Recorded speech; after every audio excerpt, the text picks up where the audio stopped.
উত্তর দমদম বিধানসভার ফতুল্লাপুর আদর্শ হাই স্কুলের ৭২ নম্বর বুথে ভোটার তালিকা ঘিরে চরম উত্তেজনা ছড়িয়েছে।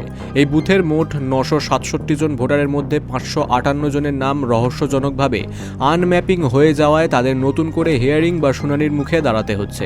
নির্বাচন কমিশনের সংশোধনী তালিকার পর দেখা যায় এলাকার কয়েক দশক পুরনো ভোটারদের নামও তালিকায় অনিশ্চিত হয়ে পড়েছে।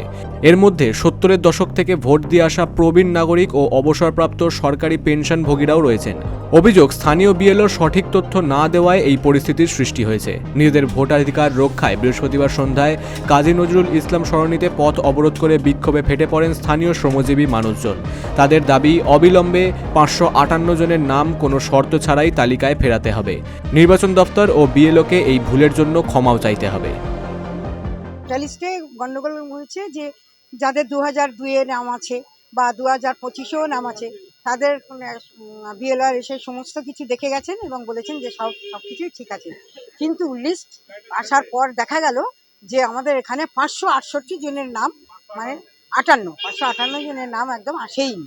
তাহলে এগুলো কেন হলো? এই ক্ষেত্রে আমি বলতে হয়, আমি একজন স্কুল শিক্ষিকা, এই ফতুল্লাপুর আদর্শ হাই স্কুলেরই। আমি ৩৪ বছর চাকরি করছি।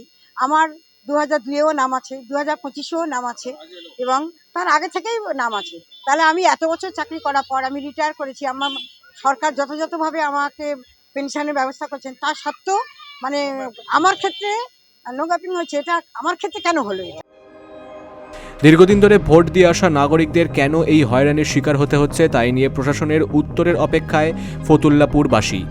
Bureau report, বঙ্গদর্পণ।